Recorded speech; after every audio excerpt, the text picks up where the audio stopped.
Hey everyone, I'm Matt with Ozark Overland Adventures, and if you know the channel, you know my Jeep Sully. Sully admittedly has quite a few lights on it, and in this video we're going to talk about my lighting setup because I finally attained what I think is the ultimate off-roading, overlanding, camping lighting setup. And so we're going to go through that. The heart of everything, especially here on the front, is from Diode Dynamics. Switched all my lights over to Diode Dynamics a few months ago and have been blown away by their performance. But just got their new switch panel that does special things if you have Diode Dynamic lights. And that has just changed everything. All right, let's start with the heart of this system, which is Diode Dynamics' new D switch. It is their lighting switch setup. Makes wiring everything super easy, and you've got high amperage banks here, lower amperage banks here. So you've got the the light bar does pull a good amount of power, so it's wired into here. And then what it makes this unique is it has this whole bank here for the backlighting. Every Diode Dynamic light has backlighting. Let me go turn them on. I'm just kind of winging this if you haven't noticed. So here's the switch. Here's the switch panel right here. And it has a dedicated button for the backlighting. Every light has a nice little backlight, which makes for a decent little chase light in dusty environments, but also just nice little lighting at camp.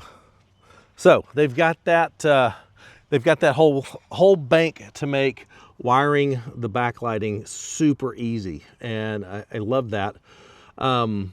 It also has this, which has a bank of 4 or 5 wires that can come out of this that are trigger wires. So you could wire one to, like, say, your high beams or your reverse lights or your horn and trigger different actions. So, turning on your high beams, you could trigger it to turn on other lights. Turning on your reverse lights, you could trigger it to, turn on a additional rear lighting.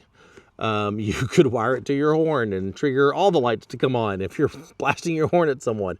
It's kind of up to your imagination what you could do with those. But the D switch is the heart of this whole system now. Now, as for my lights, the light bar is their SS5 light bar. God, that thing puts out a ton of light. It is absolutely so good. That is the best light bar I've ever owned.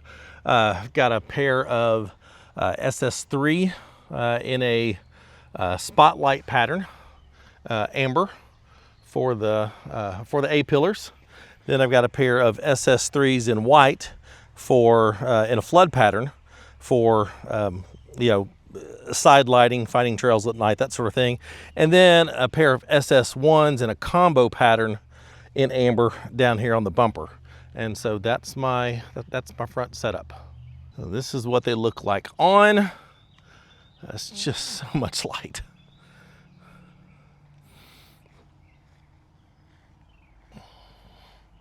But obviously the main light is the light bar. The ambers do a great job of cutting through dust, cutting through snow. I do have them on separate channels, so if I just want to run, the bumper lights in snowy or snowy conditions, heavy rain, that sort of thing, I can. But they make great chase lights if I'm in a pack and the dust is just super bad. The corner lights, man, if you wheel at night, having lights on the corners like this to find trails, to find campsites, that makes a huge difference in being able to see things to the side of the vehicle. Then I've also got the Diode Dynamic rock lights, and I do have them positioned for rock lights, not here in the wheel wells where they just shine on the tires and are tire lights, which look cool in parking lots, but they're not quite as effective on trails. So very front of the fender flare here, actually casting light down in front of the tire. There's 2 more down here under the rock rails that provide a great amount of light under the Jeep. And then for the actual switch panel, I mounted it to my Epic Crow Molly system here, using a couple of Anvil Overland extension arms that worked out really, really well. But what I love about this is it is completely customizable. Right now I've got my light bar down here, my A-pillar lights, my corner lights, my bumper lights, rock lights. In the rear, I've got dust lights or chase lights. And then, but if I want this button, no matter where I put them in the, no matter where I wired them in the control box, if I want to move these around and move my light bar up here, move my rock lights down here, and change all these buttons around, I can do that in the app and totally customize where all the buttons go. And I don't have to be switching around all the wires in the control center, which is friggin' awesome. I can change the backlighting, brightness, color, all that sort of stuff. Dedicated backlight button. I programmed this button to be all on. So if I push that button, well, it's not really dark enough, but that turns every light on facing forward. And then this is a fun one. I've programmed this button to be a strobe. So check this out. If you are prone to seizures, avert your eyes. I don't know when I'll actually use that, unless I just really want to be annoying to people, maybe in an emergency, but it's cool to be able to do. So check it out with the app, and it's also does change orientations, which is fantastic. So I can turn my rock lights on and off. I can turn my light bar on, turn my corner lights on, high ambers, low ambers, do the strobe, turn my chase lights on, turn them all on, and all from within the app. And if I want to, change the settings, buttons and channel, here's where I can totally customize what I want that to do, the channels I want it to involve. I can even toggle it so they come on when the button's pressed, and you hold the button. When you release, everything comes off. Full on strobe pattern, 80%. You can turn the percentages down. So say you've got the light bar, but you, for some reason, only want to run it to 50% power. You can make a button for that and toggle it to 50% power, which is crazy cool. Here you can change the button backlighting and colors. Your sensor wires, this is where you can do those four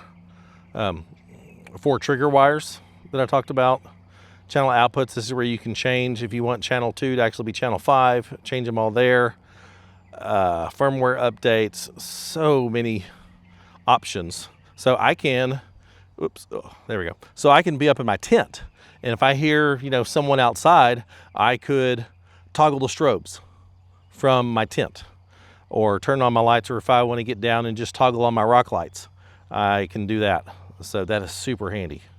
And then here's my chase lights for the back, which do great if I'm in the lead and people are behind me in a very dusty environment. Having those makes it easier for them to see me, which is really handy. All right, now on the rear is all controlled just with a real simple aux beam 6-gang switch. I didn't need all the backlighting stuff. I didn't need two of the D switches from Diode Dynamics. They're not inexpensive at all. So back here is getting wet and everything.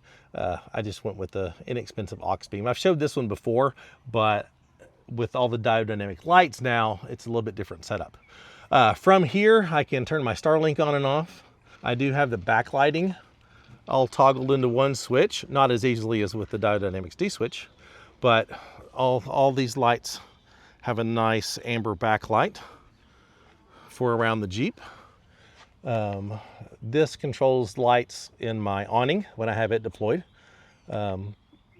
That is the side lights. So these lights make a great camp light. When my tent is deployed, I've got my ladder down.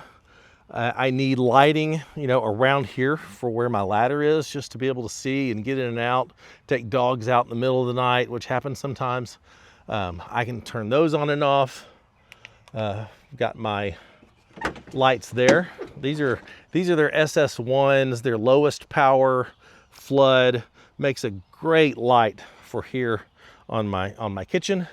And then I've got just inexpensive rock lights from Amazon that I'm using just to light up the bed when I need to, you know, get stuff from the back at night. But this whole setup here makes a great camp setup. So I've got lighting all around my Jeep. I can see if I need to get down in and out of my tent, lighting for my kitchen, lighting for my bed. And it's excellent. My Starlink is controlled from here. The ambers, which are super nice. I love that feature. Just for some ambient lighting around camp. And the great thing about this is also Bluetooth controlled. So with the AuxBeam app, I can, you know, turn on my side lights and light up my ladder in the middle of the night, or light it up, get in my tent, and then from my tent remotely turn it off. So that's I've found that so handy to be able to do that. Now, I used to have these lights controlled from inside the cab because I originally put them here because, I mean, the Gladiator is a long vehicle, and in wheeling at night, I have had to deal with skirting around trees, skirting around some rocks and stuff. And back here, it's difficult to see at night, especially from your side view mirrors. So I originally installed those for side lighting to deal with wheeling at night and getting around obstacles. But with the Bluetooth switch panel, I rewired everything to back here to be controlled from that. And if I do need to turn them on while I'm wheeling at night, I can just open up the app from inside and boom, turn them on. So that's real handy. And this is what it looks like with everything turned on.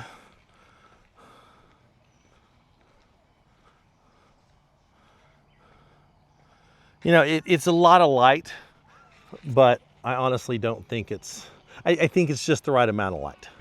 Everything on here is functional and serves a purpose. I've definitely seen other vehicles with just a bonkers, ridiculous amount of lights that once you get so many, they no longer serve a purpose. But I definitely have found value in having both a combination of ambers and whites for different environments. So if it's snowy and if it's dusty, the ambers are the way to go.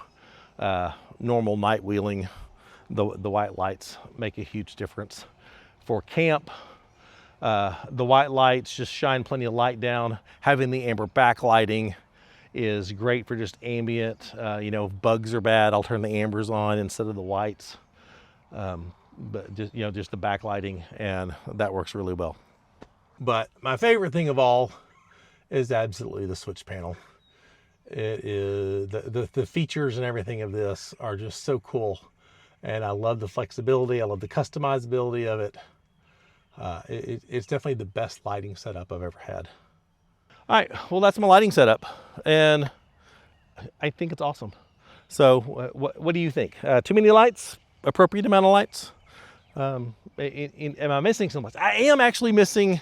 I do wish I had a set of white lights mounted somewhere in the rear for, you know, if I'm backing out at camp, maybe if someone were to tailgate me, you know, might be handy to have some white lights to shine backwards. Not condoning that behavior. Not criticizing it either. But I can't really put lights down on my bumpers with this setup. I have had them in the past. Maybe down low on my rack. I don't know. But that's the one light that I wish I had, but I don't. So anyway, let me know what you think. This Diode Dynamics setup is, I've been blown away. So happy I switched everything over to the Diode Dynamics with the new D-switch. It's just a killer setup. So let me know in the comments what you think. What lights do you prefer?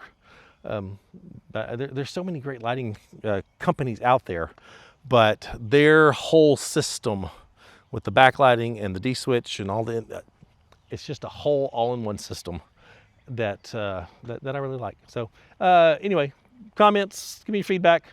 Like the video if you would, subscribe to the channel if you're not. Check out the Patreon link in the description, or this QR code. I'm not sure where it's going to be, but QR code. If you're watching this on a TV, you can scan that, and check out our Patreon link, and consider supporting the channel. Gain access to special content, special events, all of our GPS data from our trips, and for all of our merchandise, go to shopoverlandapparel.com. Thanks for watching. See you next time.